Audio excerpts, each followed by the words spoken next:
Welcome to crime confessions. గతంలో గ్రామాల పరిస్థితులు చూసి కొంతమంది, బాబాజాల ప్రభావంతో మరికొంతమంది అడుగుబాటు పట్టారు. అడవులకు వెళ్ళిన తర్వాత అక్కడ ఎండనక వాననక వాళ్ళు పనిచేస్తూ పేద ప్రజల కోసం నిరంతరం కృషి చేశారు. ఒకవైపు పోలీసుల నిర్బంధాలు ఉంటున్నా వాళ్ళు నిరంతరం అడవిలో ఉండి పేద ప్రజల కోసం, వాళ్ళ అభివృద్ధి కోసం కృషి చేశారు. ఆ విధంగా కృషి చేసి బయటకు వచ్చిన వాళ్ళని పరిచయం చేసే కార్యక్రమంలో ఈ వారం మన గెస్ట్ బక్కన్న అలియాస్ ఆంజనేయులు. నల్లమలలో చెంచుల పెంటలో అతను ప్రథమ లీడర్. పీపుల్స్ వార్ పార్టీ నల్లమలకు వచ్చిన తర్వాత చెంచుల యొక్క అభివృద్ధి కోసం, చెంచులు పడుతున్న కష్టాలను చూసి చెంచుల్లో వాళ్ళకి రాజకీయ పరిజ్ఞానం పెంచడానికి, వాళ్ళకి ఆధునిక పద్ధతులు నేర్పడానికి, వ్యవసాయంలో చెంచులకు పూర్తిగా అవగాహన కల్పించడానికి చెంచు పెంటలు ఎన్నున్నాయి అన్నిటికీ కలిపి ముందుగా బక్కని ఎంచుకుంది. బక్కని పూర్తిగా పార్టీ తీసుకొచ్చి పార్టీలో ఆయనకు అవగాహన కల్పించి చెంచుల అభివృద్ధి కోసం ఆయన నిరంతరం కృషి చేసేలా చేశారు. పీపుల్స్ వార్ పార్టీ నల్లమలలో ఉన్నప్పుడు ఏ విధంగా ఉండేది, అప్పుడు బక్కనని పీపుల్స్ వార్ పార్టీ ఎందుకు ప్రత్యేకంగా బక్కనని ఎంచుకుంది, ఆంజనేయులు బక్కనగా మారడానికి ప్రధాన కారణం ఏంటో ఆయన తెలుసుకుందాం. అన్న నమస్తే. నమస్కారం సార్. బక్కన్న అలియాస్ ఆంజనేయులు. నాన్న పెట్టిన అమ్మ నాన్న పెట్టిన పేరు ఆంజనేయులు, పార్టీ పెట్టిన పేరు బక్కన్న. అన్న మీరు నల్లమలలో చెంచులు ఏరియాలు ఉండే మీరు పార్టీ ఎందుకు మీకు పిలిచింది, పార్టీలకు వెళ్ళిన తర్వాత ఆంజనేయుల పేరుని బక్కన్నగా ఎందుకు మార్చింది? మా మా ఊర్లో ప్రధానంగా సార్ బీసీ వర్గానికి సంబంధించి ఆంధ్ర వలసవాదులు వచ్చాయి సార్. ఇక్కడ భూములు మొత్తం మాయ ఉండేది. అంటే నల్లమలలో ఎక్కడ ఏ ప్రాంతాలు చెంచులు చెప్తా, ఈ ఊరు సంబంధించి చెప్పినాక తర్వాత పెంటలల్లాగా మాది ఊళ్ళో నుంచి వెళ్ళినాక తర్వాత పార్టీ పిలుపుతోటి ఇంకా పెంటల. ఏ ఊరన్నా? అది ఉడిమిల్ల. ఇప్పుడు పదర మండలం, అప్పుడేం అమరావతి మండలం ఉన్నది, ఇప్పుడేం పదర మండలం. ఇంకా ఊళ్ళో జరిగిన అన్యాయం చాలా ఘోరంగా ఉన్నది సార్. అప్పట్లో మా వాళ్ళు తాగుడకు బాగా చేసలే, తాగి బట్టల మీద సొయ్యి లేకుండా పండుకునేవాళ్ళు. ఆంధ్ర వలసకు సంబంధించి వచ్చినటువంటి వాళ్ళు, బీసీ వర్గానికి సంబంధించిన వాళ్ళు, సరే ఇంకా కులాలు చెప్తే ఇంకా మళ్ళీ ఇది ఎక్కడన్నా పోతే మళ్ళీ అది బాగుండదులే కానీ, బీసీ వర్గానికి సంబంధించిన వాళ్ళు మా వాళ్ళని సోర అమ్మాయిలని, మా అమ్మలని మానభంగాలు చేసేసారు ఎక్కువ. మేము అప్పుడు 10-12 ఏళ్ళు అట్టుంటాయి మాకు. అట్టుండి మేము కొద్దిగా మనకు కొద్దిగా దగ్గర ఉన్నటువంటి వాళ్ళ కాడ జీతాలు ఉండి బతికే వాళ్ళం. మేము ఈ జీతాలు ఉండి బతికేటువంటి క్రమం వల్ల మేము వాళ్ళ కాడ నుంచి వస్తుంటే మా వాళ్ళు తాగి బజార్లో పండుకుంటుంటే వీళ్ళు భంగం చేసేవాళ్ళు. ఇక్కడ పండుకుంటే ఆ సైడ్కు తీసుకుపోయి భంగం చేసేవాళ్ళు. భార్యలని పిల్లల్ని ఆడవాళ్ళ మా అమ్మ వాళ్ళని, మా అక్క వాళ్ళని, వేరే జాతికి సంబంధించిన వాళ్ళని కూడా ఇట్లా భంగం చేసుకుంటూ, అట్లాగే గొర్రెలు మేకలు ఈ కోళ్ళు ఇట్లాంటివి ఉన్నా కూడా వాటిని దొంగతనంగా తీసుకుపోయేది, వాటిని కోసుకదేంగేది. మళ్ళీ తర్వాత తిరిగి మా మీద మేము దొంగలం అని చెప్పి మమ్మల్ని పట్టుకొని చెట్లకు కట్టేసి కొట్టేశారు వాళ్ళు, బీసీ వర్గానికి సంబంధించిన వాళ్ళు. దీని ఇంకా అప్పుడు ఎట్టా ఇది రక్తం ఉడుకుతుంది. దీనేమో దొంగతనం చేసేటోళ్ళ మేము కాము. ఈ కొడుకులు దొంగతనం చేసి మా మీద నెట్టి మమ్మల్ని తంతురు, మా అమ్మల్ని భంగాలు చేస్తారు. ఇది ఎట్ట చేయాలి మాకు ఎవరు లేడు, వెనక ముందు ఎవరు లేడు. అప్పుడు పోలీస్ స్టేషన్లో ఒక జీబు వచ్చిందంటేనే మాకు ఆ సపోర్ట్ వింటేనే మేము పరారయ్యేది. ఎవరో వస్తురు పట్టుకుపోతారు అన్నట్టు మేము పరారయ్యేది. ఆ పరిస్థితులలో మాకు ఎవరు లేరు అండ. అప్పుడు పీపుల్స్ వార్ పార్టీగా శేషన్న నాగన్న అని చెప్పి మాకు వచ్చారు సార్. ఇంకా అప్పుడు మేము మేకలు కాసుకుంటూ ఉంటే అడవులలో కలిసేది, మాకు సద్దులు తెచ్చేది. మేము ఆకలితో ఉంటే వాళ్ళు కూడా ఆకలితోటి ఉండేది పాపం.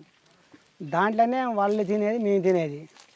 మాకు ఈ విప్లవ రాజకీయాలు చిన్నగా ఎవడు ఏం కథ, ఎవళ్ళో ఎవడు పెద్ద మనిషి, ఎవడు పెత్తనం చెలాయిస్తున్నాడు, ఎవడేం చేస్తుండ అనేది వివరాలు పూర్తిగా తెలుసుకున్నారు సార్ వాళ్ళు. తెలుసుకున్న తర్వాత ఇంకా అప్పుడు మమ్మల్ని ఒక సంఘం తయారు చేశారు. రాడికల్ విద్యా యోజన సంఘం అని తయారు చేశారు. ఆ యోజన సంఘం వల్ల పని చేసుకుంటూ ఉన్నాం. ఇంకా బీసీ వర్గానికి సంబంధించిన ఆయన కాపాయన, వాడు దొంగతనం చేసేది, వాడే నిలబెట్టి తన్నేది, మళ్ళా వీళ్ళని మా మీదకి తనని పంపించేది.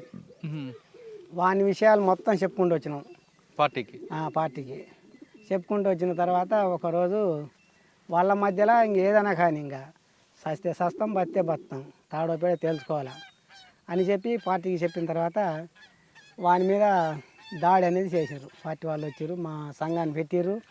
అప్పటికి సంఘము గ్రామ రక్షక దళం అని చెప్పి మళ్ళా రాడికల్ యోజన సంఘంగా ఉండి మళ్ళా అందులోనే మళ్ళా ఇది మా గ్రామ రక్షక దళం అని చెప్పి ఒక దాని పార్టీ మెంబర్షిప్ ఇచ్చి గ్రామ రక్షక దళంగా ఏర్పాటు చేసి మమ్మల్ని గ్రామ రక్షక దళం అని పెట్టారు. ఆ గ్రామ రక్షక దళం కింద ఒక 8 మంది ఉంటుంది. మేము ఆ 8 మందిలా వీళ్ళ మీద దాడి. మేము వాల్ పోస్టర్లు అప్పుడు మెదక్ల సూపరింటెండెంట్ జనార్దన్ అని చెప్పి చనిపోయాడు. పార్టీ ఆ వాల్ పోస్టర్లు అతికియమని చెప్పి పంపించింది మమ్మల్ని. ఇప్పలపల్లి, మారాడుగు, మధ్యమడుగు ఏరియా మొత్తం అంటించి నైటే మళ్ళీ మా ఊళ్ళో మేము అంటియాలని చెప్పి మేము ఈ టైం అప్పుడు బయలుదేరుతున్నాం. వాడు బాగా తాగిండు.